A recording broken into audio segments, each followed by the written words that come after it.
आज मु निफ्टी 50 रे ऑप्शन ट्रेडिंग करथिली। दुईटा ट्रेड करथिली आउ दुईटा ट्रेड रे मते 2000 टंकार प्रॉफिट होईची।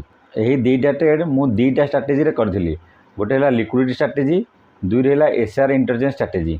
एही दुईटा ट्रेड मु किपरि प्लान करथिली एवं केउ कैंडल देखि एंट्री करथिली एवं टारगेट मु केउ जे रखिथिली आसंतु चार्ट रे डिटेल्स रे बुझिबा। एबे आसंतु चार्ट रे देखिबा मु आजिर जो दुईटी ट्रेड प्लान करथिली जो 2000 टंकार प्रॉफिट मते होइतिला मु किपरि प्लान करथिली। आज प्रथमे मार्केट 92 पॉइंट रो गैप डाउन ओपन होइतिला। 23904 रे निफ्टी 50 ओपन होइतिला। 5 मिनिट टाइम फ्रेम रे प्रथम कैंडल गोटे हैमर कैंडल होइतिला। हैमर कैंडल ऊपर हाई ब्रेक करी आ गोटे बड़ मारुबुजु कैंडल होइतिला। एही हैमर कैंडल को देखि जेते लोक एंट्री करथिले हैमर कैंडल हाई रो ब्रेकआउट देखि जेते लोक एंट्री करथिले मार्केट डाउन आसी सेमानकर स्टॉप लॉस हिट कला। सेमानकर लिक्विडिटी स्वीप कला। 9:35 टाइम रे गोटे red pin bar candle form हैला। एही कैंडल रो वीक रु बहुत प्रेशर आस्तिला। मार्केट बहुत तळकु आस्तिला किंतु बायर माने एथिरे प्रेशर पकाई ऊपर नै क्लोज कले। तापर नेक्स्ट कैंडल सेलर माने जेते चेष्टा कले प्रीवियस कैंडल लो को ब्रेक करि पारलेनी। सेटु मोर आईडिया हैला मार्केट अपसाइड मूव जाई पारे आउ डे रो हाई 23951 नहले प्रीवियस डे लो 23962 जांगे मार्केट जाई पारे। मु कॉल ऑप्शन संगे संगे ओपन करी देखिली 9:15 रो कैंडल जो हैमर कैंडल हेतिला 9:35 रो candle red pin bar candle हेतिला। निफ्टी चार्ट रे से तार लो को ब्रेक करू नाही किंतु प्रीमियम चार्ट रे 24150 रो कॉल रे से तार लो को ब्रेक करी लिक्विडिटी ग्रैब करची। नेक्स्ट कैंडल रे प्रीमियम कैंडल रे आउ निफ्टी चार्ट कैंडल रे दुईटी जाक कैंडल प्रीवियस कैंडल लो को ब्रेक कला नाही। तो एथरु मु कंफर्म हे गली जे मार्केट छोटो अपसाइड मूव देई पारे किंतु रिस्क थिला कारण 2-3 दिन हैला मार्केट रो ट्रेंड डाउन थिला। ट्रेंड रो एगेंस्ट रे ट्रेड निया जाय नाही किंतु छोटो रिस्क नै मु गोटे ट्रेड नेली। एठी मु ट्रेड नबार कारण होउची मार्केट प्रीमियम चार्ट रे मार्केट ओपनिंग रो प्रथम कैंडल और द्वितीय कैंडल रे हैमर और मारुबुजु कैंडल देखि जो माने एंट्री करथिले सेमानक स्टॉप लॉस मार्केट नै सारिथिला। लिक्विडिटी ग्राफ देखि मु 9:45 कैंडल रे 51 प्राइस रे मोर ट्रेड एंट्री कली एवं टारगेट 9:20 कैंडल रो हाई 63 पर्यंत मोर टारगेट मु रखिथिली। मोर टारगेट 63 जांगे थिला। मु 62 रे स्टॉप लॉस लगेई देली। 9:45 कैंडल रे 51 प्राइस रे मु एंट्री कली। 9:35 कैंडल रो लो रे 47 टंका रे मु एसएल लगेई देली। 4 पॉइंट रो मोर एसएल एवं टारगेट मोर रहिला 63। 51 टंका रे बाय कली। 63 टंका जाके मोर टारगेट थिला। 12 पॉइंट रो टारगेट थिला।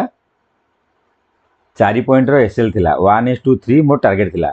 मार्केट जेते बेले 9:55 कैंडल रे 57 रो हाई लगाइला मु मोर एसएल को कॉस्ट टू कॉस्ट कर देली।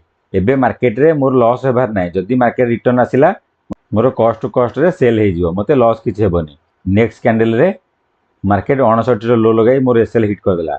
एही ट्रेड रे मते 11 पॉइंट रो टारगेट मिल गला। द्वितीय ट्रेड टी मु पुट साइड रे प्लान करथिली। मार्केट जेते बेले गैप डाउन ओपन हैला 92 पॉइंट मार्केट पई काली रो लो रेजिस्टेंस भली काम करिवो। मु सेठी गोटे लेवल प्रीवियस डे लो 23962 मु ड्रॉ कर देथिली। एबे मार्केट मोर फास्ट टारगेट दे सारिथिला। फास्ट टारगेट पर मार्केट सेठू रिजेक्शन हैला, टिके रिजेक्शन हैला।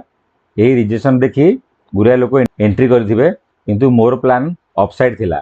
जदि मार्केट एठू अपसाइड जाई थांता, अपसाइड जाई आउ थरे रिटेस्ट आसी 900 ए प्रीवियस डे लो 962 रे किछि बुलिश कैंडल करथांदा मु अपसाइड प्लान करथां किंतु मार्केट प्रीवियस डे लो को टिके ब्रेकआउट करी संगे संगे तळगु पळे आसिला एवं एठे हैंगिंग मैन संगे बुलिश सिंगल फिंग कैंडल फॉर्म कला किंतु मोर प्लान थिला मार्केट आउ टिके ऊपर को जाई रिटेस्ट आस्तिले मु प्लान करथांती तेणु करी मु एथरे प्लान कली नाही।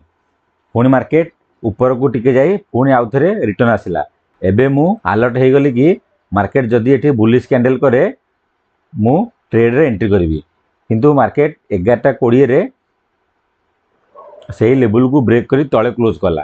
तो मोर व्यू डाउन साइड हो गला। डाउन साइड हो गला परे मु 23,750 रो पुट रो चार्ट ओपन कली एवं देखिली एठी मार्केट चेंज ऑफ कैरेक्टर कर देतिला। चेंज ऑफ कैरेक्टर पर मु कंफर्म हो जाइतली कि मार्केट एबे डाउन आसीबो।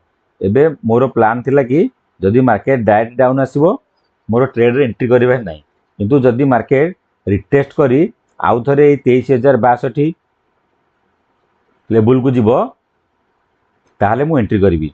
ये 23,062 मार्केट पई प्रथमे रेजिस्टेंस रो काम करथला, किंतु मार्केट जते रेजिस्टेंस को ब्रेक कला रिटेस्ट आसिले यही 23,962 मार्केट पे सपोर्ट भली काम दे थाए। किंतु मार्केट सेठारे सपोर्ट न नहीं डायरेक्ट ब्रेकआउट कर देथिला। एबे मोर प्लान थिला मार्केट जदि सेठी सपोर्ट निए मु ट्रेड रे एंट्री करी। मोर प्लान अनुसार मार्केट सही लेवल को गला एवं सेठी गोटे शूटिंग स्टार रो कैंडल फॉर्म कला। शूटिंग स्टार रो कैंडल जेतेले फॉर्म कला सेते बेले मु सियोर हे गली जे मार्केट एबे डाउन आसीबो। मु तार नेक्स्ट कैंडल रे 56 टंका प्राइस रे मु एंट्री कली। 23,750 पुट रो प्रीमियम चार्ट रे गोटे हामर कैंडल फॉर्म हेतिला। हामर कैंडल लो 51 टंका थिला। मु 56 टंका प्राइस रे एंट्री करथिली एवं 51 टंका रे एसएल रखिथिली।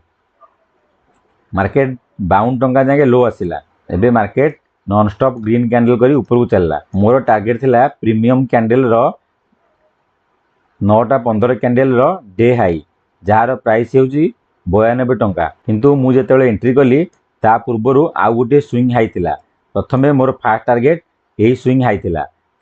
जदि यही स्विंग हाई को ब्रेक करथांदा मु सेकेंड टारगेट प्रीमियम चार्ट रो फास्ट कैंडल हाई जाके नहीं थांती। मार्केट ग्रीन कैंडल करी नॉन स्टॉप गला। 12:30 कैंडल रे स्विंग हाई रो लिक्विडिटी स्वीप कला। 81 रो हाई लगाई 75 रे क्लोज कला। तापर कैंडल 82 रो हाई लगाई 75 रो क्लोज कला। दुई थर सही प्राइस रु रिजेक्शन आसिला। सही प्राइस रु रिजेक्शन देखी मु 77 रे एसएल लगे देली। मोर प्लान रहिला जदि मार्केट ऊपर को जीव तो भलो नहल नहीं नहले मोर 77 रो एसएल हिट करिवो। मार्केट मोर 77 रो एसएल हिट कला। मु 56 रे बाय करथिली। 77 रे मोर एसएल हैला 21 पॉइंट रो टारगेट मते मार्केट देला। तापरे मार्केट एसएल हिट करि सारिया परे मोर टारगेट सेकेंड टारगेट जांगे 95 रो हाई लगाइथिला। एही ट्रेड को मु एसआर इंटरचेंज स्ट्रेटजी रे नेथिली। आम ओडिया ट्रेडिंग पाठशाला चैनल रे मु आपण मानकु एसआर इंटरचेंज विषय रे सिखैथिली। एसआर इंटरचेंज गोटे बहुत भल स्ट्रेटजी। आपण एहा को प्रैक्टिस करंतु। प्रैक्टिस कले आपण माने भी एही परी भल ट्रेड नै परिबे। 2000 टंका आपण मानक पई छोट प्रॉफिट होई थाई पारे, किंतु मो पई गोटे दिन रे 2000 टंका बहुत बड़ प्रॉफिट। एहा थिला मोर आज रो ट्रेड रो प्लान। आपण मानकु केमिति लागिला मोर ट्रेड प्लान कमेंट करी जणाइबे। ट्रेडिंग और स्टॉक मार्केट शिखिबा पई ओडिया ट्रेडिंग पाठशाला को सब्सक्राइब करंतु। धन्यवाद।